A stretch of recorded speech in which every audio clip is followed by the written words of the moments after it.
It is 2026, and right now, as I'm recording this, somebody out there is sitting in a dark parking lot, their hands shaking on the steering wheel, staring at a key that will not turn off, staring at a gear shifter that is welded into drive, and they are about to be robbed in broad daylight. Not by a man with a gun, by a man with a clipboard. They just got off the phone with a tow truck driver who quoted them $200 to drag their car across town, and they just got off the phone with a dealership service writer who, in the most rehearsed, sympathetic voice you have ever heard, told them that their shift interlock solenoid is fried, their steering column module has suffered a catastrophic security event, and the total repair, parts and labor and diagnostic time is going to be $800, minimum. And listen to me very carefully. That entire transaction, that entire chain of fear, that entire financial bloodletting is a lie. It is a manufactured emergency. Because hidden, less than 3 inches from that stuck gear shifter, sometimes under a little plastic cap the size of a thumbnail, is a button. A physical, mechanical, no electronics required button that was put there on purpose by Japanese engineers decades ago to make sure that this exact moment, this exact scam, could never happen to you. They called it the shift lock release. The dealerships call it a threat to their quarterly earnings. And nobody, in any owner's manual seminar, on any new car delivery, is telling you about it. They want you stranded. They want you scared. They want you to call them. The Stealerships, making billions off your emergency fear, want you to think these security systems are impenetrable AI-controlled locks. They aren't. It's basic mechanical override logic from the 1980s. But as always, I'm sharing this for educational purposes, for historical observation of how Japanese reliability engineering actually works, so you understand the machine you already paid $50,000 for. Let me explain to you what's actually happening underneath that gear shifter, because once you understand the engineering, you cannot be lied to again. Every automatic transmission vehicle built since roughly the late 1980s, after a series of unintended acceleration lawsuits in the United States, was required to have what is called a brake-shift interlock. The logic of this safety circuit is brutally simple. The car will not allow you to shift out of park unless your foot is physically pressing the brake pedal. That's it. That's the whole rule. To enforce that rule, engineers installed a tiny electrical component called the shift interlock solenoid.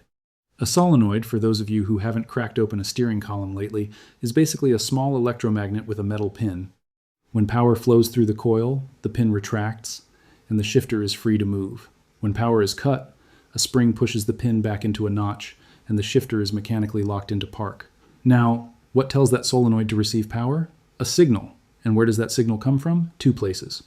First, the brake light switch, that little plastic plunger that lives behind your brake pedal, which costs Toyota about $3 to manufacture.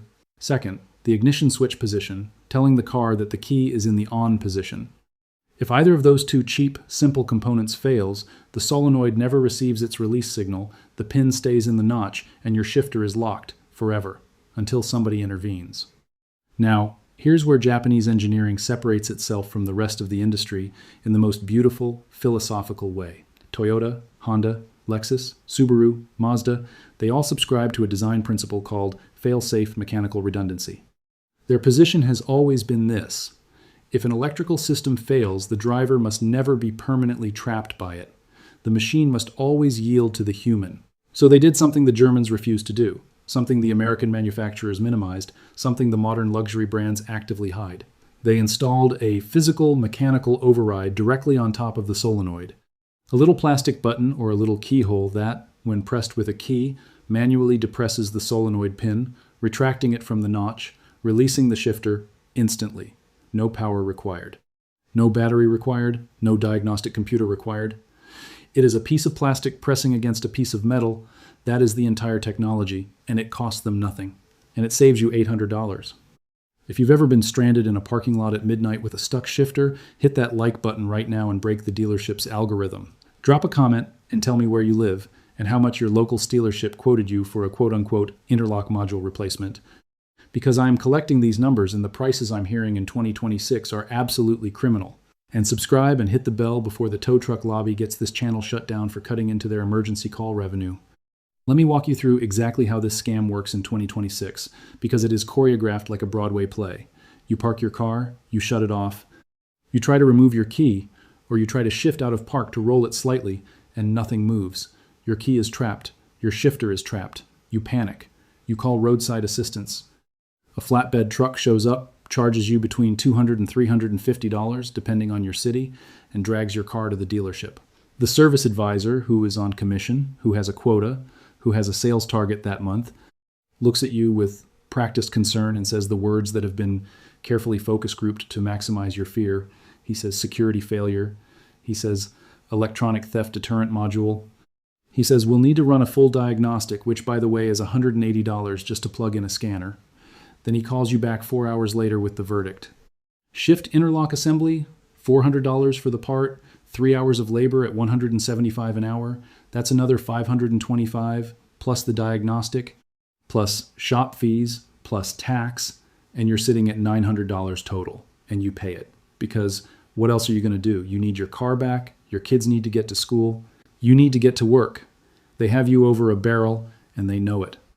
This is called a diagnostic hostage situation, and it is the single most profitable repair category for modern dealerships, because the actual root cause, 90% of the time, is a $5 brake light switch that takes 10 minutes to replace, or a blown 10-amp fuse that costs 40 cents, or a dead 12-volt battery that dropped voltage just low enough to confuse the body control module. The solenoid is fine, the module is fine, the wiring is fine, your car is fine. They are charging you $800 to mask the fact that a 40-cent component failed, and they know that you have no way to verify their diagnosis, because the part they replaced gets thrown in a bin and you never see it again. It is, in my professional opinion, one of the most elegant extortion schemes in the modern automotive service industry, and it survives only because the average driver does not know that the shift lock release exists. So let's talk about the actual science of electrical signal failure versus mechanical override, because this is where it gets beautiful.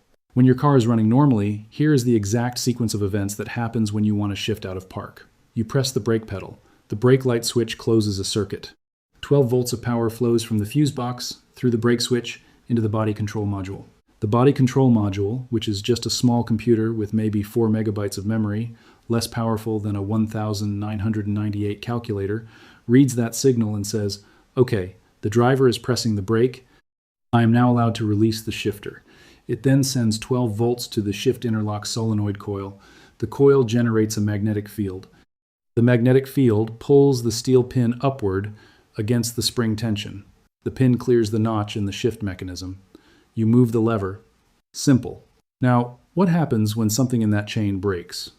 Let's say your brake light switch, that $3 piece of plastic, has worn out, which, by the way, happens constantly because the plunger gets pressed thousands of times a week. The switch fails open. The circuit never closes. The body control module never gets the signal. The solenoid never gets power. The pin never retracts. Your shifter is locked. From an electrical standpoint, it looks identical to a fried solenoid or a failed module. The diagnostic computer might even throw a generic code that the dealership conveniently interprets as the most expensive possible failure. But the solenoid itself, that little electromagnet, is still perfectly healthy. It just never got the message. And here is where Japanese engineering shines like a beacon. They said, we know electrical systems will fail, we know fuses will blow, we know switches will wear out, we know batteries will die. So we will give the driver a way to physically push that pin out of the notch with their bare hands. No electricity, no signal, no computer. Just a tiny lever, accessible from the cabin, that mechanically does what the magnet would have done. That is the shift lock release. And it works whether your car is dead, whether your battery is disconnected, whether your entire electrical system is underwater. It works because it is not electrical. It is a piece of plastic. Pushing a piece of metal out of a slot. That is the entire mechanism. And it has saved millions of drivers from being scammed in every country except, apparently, the ones where the dealership lobby is strongest. Here is exactly how you do it, and I want you to watch this carefully because the location varies slightly between makes. On most Toyotas, Lexuses, Hondas, and Acuras built between 1995 and today, you are going to look at your gear shifter, and on the plastic console immediately surrounding it, usually toward the front or the side closest to the dashboard, you will see a small rectangular or oval cap. It might be black plastic. It might have a tiny arrow molded into it. Some of them have the words shift lock printed in microscopic letters that you have probably walked past 1,000 times. Take the metal end of your car key, or a flathead screwdriver, or even a sturdy ballpoint pen, and pry that little cap up. It pops right off. Underneath you will see a slot, and at the bottom of the slot a small button or a tab. With your foot on the brake pedal, even though the car is off, take your key and press down firmly on that button. You will feel it click. While you are holding that button down, move the gear shifter from park into neutral. It will move, effortlessly, like nothing was ever wrong.